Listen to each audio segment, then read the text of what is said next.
konsorsium yang menggantikan investor asing untuk mendanai proyek IKN. Ternyata faktanya tidak. Sampai hari ini proyek IKN didanai oleh APBN ya, tadi udah 20%-an. Sementara investor-investor swasta nasional ini ya, yang dikoordinir oleh Aguan selaku pimpinan dari konsorsium pembangunan IKN, mereka tidak membangun fasilitas IKN untuk negara, untuk rakyat, tidak. Tapi mereka hanya membangun proyek bisnis mereka sendiri. Ada yang bangun rumah sakit, ada yang bangun hotel, dan tentu saja rumah sakit dan hotel itu untuk kepentingan bisnis mereka. Artinya apa? Mereka tidak peduli sebenarnya dengan proyek IKN, dengan pembangunan infrastruktur yang manfaatnya untuk publik, untuk rakyat, tetapi mereka hanya peduli dengan bisnis mereka sendiri. Kita perlu diingat bahwa KPK ini kan bukan hanya lembaga pemberantasan korupsi ya, tapi juga pencegah, benar kan Bang ya? Nah, di antara sarana yang bisa digunakan oleh KPK untuk mencegah korupsi adalah lakukan audit ya terhadap proyek ini. Jangan sampai proyek ini sudah bermasalah tapi dipaksakan dilanjutkan. Kita ingat dulu kasus Hambalang. Hambalang itu oleh aparat penegak hukum akhirnya direkomendasikan dihentikan. Mangkrak Hambalang itu. Tapi mangkraknya Hambalang itu dampak kerugian kepada negaranya jauh lebih kecil ketimbang dipaksa dilanjutkan yang anggarannya hanya akan jadi bancakan para koruptor.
Ya, bismillahirrahmanirrahim. Assalamualaikum warahmatullahi wabarakatuh. Alhamdulillah hari ini kami telah mengirimkan surat permohonan audiensi dan penyampaian aspirasi tentang tuntutan pembatalan proyek IKN sekaligus melakukan audit investigasi terhadap proyek IKN, dan kami dari tim pembela ulama dan aktivis ya sudah mengirimkan surat, sudah ada tanda terimanya per tanggal 2 Juli 2024 hari ini ya, hari Selasa ya, 2 Juli 2024 hari Selasa, dan tujuan surat kami tujukan kepada pimpinan KPK RI pukul 10.21 ya diterima.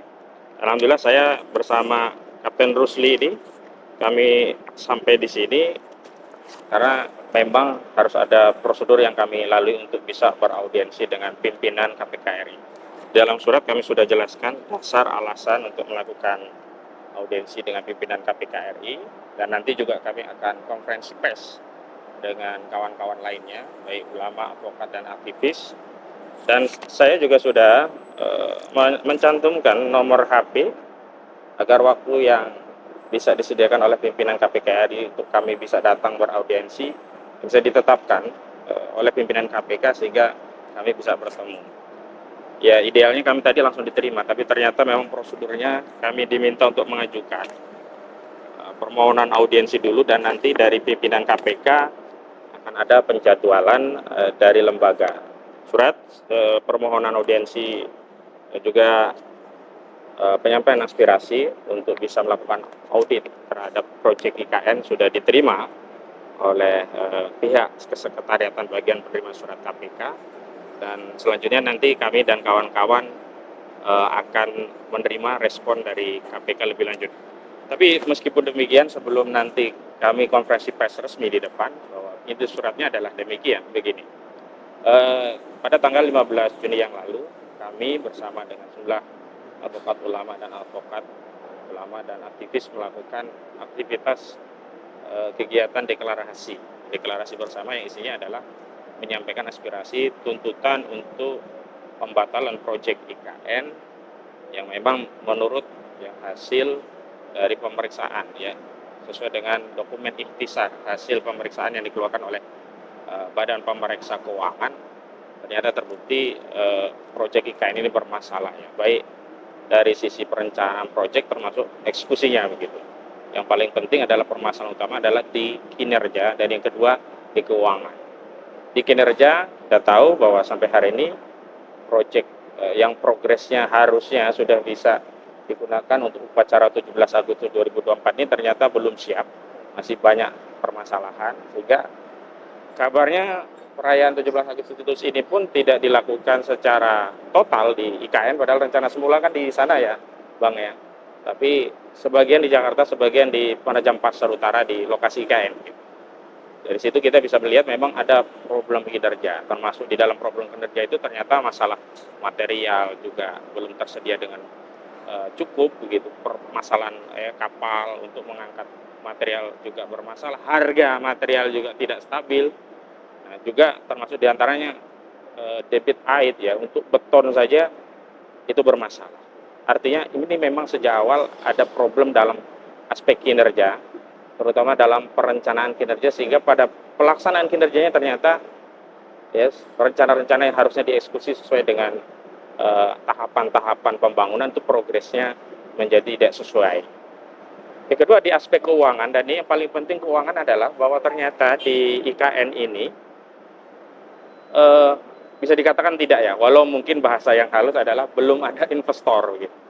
Tapi saya ingin menggunakan pendekatan tidak ada investor, karena sampai ikhtisar hasil pemeriksaan BPK di bulan Maret 2024, BPK menyimpulkan belum ada pendanaan di luar APBN yang nomenklaturnya dilakukan melalui sarana kerjasama pemerintah dengan badan usaha. Jadi KPBU itu belum ada realisasinya. Jadi belum ada kerjasama pemerintah dengan badan usaha. Baik badan usaha itu adalah BUMN, badan usaha milik negara, baik badan usaha itu milik pemerintahan daerah atau BUMD, termasuk badan usaha swasta, yakni perseroan terbatas. Jadi belum ada di dalam ikhtisar BPK itu kerjasama pemerintah untuk membangun IKN ini yang diwadahi dalam sebuah hubungan hukum dalam bentuk kerjasama pemerintah dengan badan usaha itu ada di ikhtisar hasil pemeriksaan BPK. Dan ini yang paling penting adalah tentu ini akan membahayakan bagi keuangan negara. Kenapa? Karena mau tidak mau dan faktanya demikian, hari ini IKN yang dulu oleh Presiden Joko Widodo digembar-gemborkan tidak akan membebani APBN, akan didanai oleh investor, tidak akan menggunakan uang rakyat dari pajak yang ada di APBN, ternyata menggunakan APBN. Terakhir, pemerintah sudah sepakat mengalokasikan 20% atau kisaran sampai 90 triliunan dari 460 sekian triliun total biaya proyek IKN. Jadi kita khawatir justru anggaran negara yang harusnya bisa digunakan untuk proyek-proyek yang langsung manfaatnya dinikmati oleh rakyat, ya, proyek-proyek tentang pendidikan bagi rakyat, kesehatan bagi rakyat, ya, yang kemarin ya sekolah saja menjadi susah walaupun akhirnya terjadi perdebatan publik dan dibatalkan rencana kenaikan UKT di beberapa kampus negeri begitu, termasuk juga di bidang kesehatan. Sekarang BPJS juga kesulitan untuk melayani klaim-klaim, dan saya mendapat informasi beberapa daerah ya BPJS itu defisit, artinya premi yang dibayar atau iuran yang dibayar itu jauh lebih kecil ketimbang klaim dari rumah sakit yang memberikan pelayanan bagi pasien BPJS begitu. Tapi pada saat yang sama justru alokasi anggaran sebesar ya 20% yang 90 triliun itu justru untuk IKN, dan IKN-nya pun sampai hari ini belum bisa digunakan sesuai dengan progresnya. Dan apalagi begini, ternyata sebelumnya kita merasa konsorsium ya sejumlah pengusaha nasional yang dipimpin oleh Agung Sedayu atau Aguan atau Sugianto Kusumo itu, kami pikir sebelumnya itu adalah konsorsium yang menggantikan investor asing untuk mendanai proyek IKN. Ternyata faktanya tidak. Sampai hari ini proyek IKN didanai oleh APBN ya, tadi udah 20%-an. Sementara investor-investor swasta nasional ini ya yang dikoordinir oleh Aguan selaku pimpinan dari konsorsium pembangunan IKN, mereka tidak membangun fasilitas IKN untuk negara, untuk rakyat, tidak. Tapi mereka hanya membangun proyek bisnis mereka sendiri. Ada yang bangun rumah sakit, ada yang bangun hotel, dan tentu saja rumah sakit dan hotel itu untuk kepentingan bisnis mereka. Artinya apa? Mereka tidak peduli sebenarnya dengan proyek IKN, dengan pembangunan infrastruktur yang manfaatnya untuk publik, untuk rakyat, tetapi mereka hanya peduli dengan bisnis mereka sendiri. Karena itu kita minta diaudit, apalagi di dalam hasil pemeriksaan BPK, IHP ya, ikhtisar hasil pemeriksaan BPK semester 2 Maret 2024 lalu disebutkan bahwa diantaranya adalah belum ada perencanaan dari pemerintah melalui Menteri PUPR tentunya ya, tentang status kepemilikan dari sejumlah infrastruktur yang akan dibangun. Nah ini kan bahaya. Bahaya begini, jangan-jangan nanti ya proyek-proyek swasta ini punya pengusaha ini, dia bangun di tanah negara, tapi nanti lahan yang dia bangun itu menjadi milik dia sendiri. Dengan dalih dia yang mengerjakan, misalkan dia bangun hotel di tanah lahan IKN. Lalu kawasan hotel itu menjadi milik pribadi dia. Nah ini belum ada pengaturan itu. Jadi kami menduga kuat ada masalah di sini. Ya ini masalahnya dugaan tindakan penyalahgunaan wewenang atau perbuatan melawan hukum yang merugikan keuangan negara, yang dampaknya adalah menguntungkan dari sendiri, orang lain atau korporasi. Baik dari sendiri atau orang lain itu pejabat atau swasta, baik korporasi itu BUMN atau badan usaha swasta atau perseroan. Nah ini yang kita dorong kepada KPK. Dan kami sebenarnya ingin ya menyampaikan aspirasi langsung kepada pimpinan KPK agar memahami ya argumentasi kenapa kita mendorong adanya pemeriksaan atau audit terhadap proyek IKN. Kita perlu diingat bahwa KPK ini kan bukan hanya lembaga pemberantasan korupsi ya, tapi juga pencegah, benar kan Bang ya? Nah, di antara sarana yang bisa digunakan oleh KPK untuk mencegah korupsi adalah melakukan audit ya terhadap proyek ini. Jangan sampai proyek ini sudah bermasalah tapi dipaksakan dilanjutkan. Kita ingat dulu kasus Hambalang.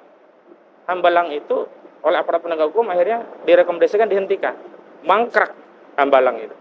Tapi mangkraknya Hambalang itu dampak kerugian kepada negaranya jauh lebih kecil ketimbang dipaksa dilanjutkan yang anggarannya hanya akan jadi bancakan para koruptor. Nah begitu juga IKN ini. Kita pengen ya IKN ini diaudit dan rekomendasinya dibatalkan. Agar apa? Kerugiannya nggak tambah parah. Sekarang katakanlah 20% ya dari APBN, 90 triliun saja. Itu saja kami menduga banyak sudah yang dikorupsi. Nah, kalau dilanjutkan kan korupsinya akan semakin banyak. Dan mohon maaf, ini kan masa transisi. Sebentar lagi Prabowo Subianto akan menjadi Presiden Republik Indonesia. Sebentar lagi Presiden Jokowi 20 Oktober 2024 statusnya bukan lagi presiden. Artinya kan secara politik juga proyek ini tidak memiliki kredibilitas politik untuk bisa terus dilanjutkan.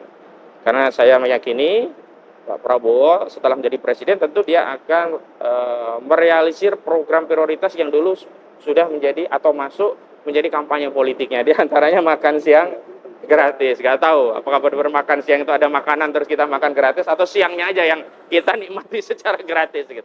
Tentu itu lebih prioritas dan itu biayanya juga nggak sedikit. Dan terlebih lagi sebenarnya begini, dalam situasi ekonomi nasional sedang terpuruk, rupiah melemah terhadap dolar. Terakhir saya baca sampai menyentuh 16.400 rupiah per dolar. Tentu ini kan menjadi beban APBN. Kenapa? Utang-utang APBN dalam bentuk dolar itu kan otomatis akan menjadi naik kalau dirupiahkan. Kewajiban-kewajiban kita yang itu terkait dolar impor minyak dan gas yang tentu kita belanjanya pakai dolar, mereka tidak mau terima pakai rupiah. Itu kan tentu menjadi lebih berat untuk kita bisa mencukupi kebutuhan APBN ketika rupiah ini menjadi lemah, ketika dolar harganya sudah di level 16.400 rupiah.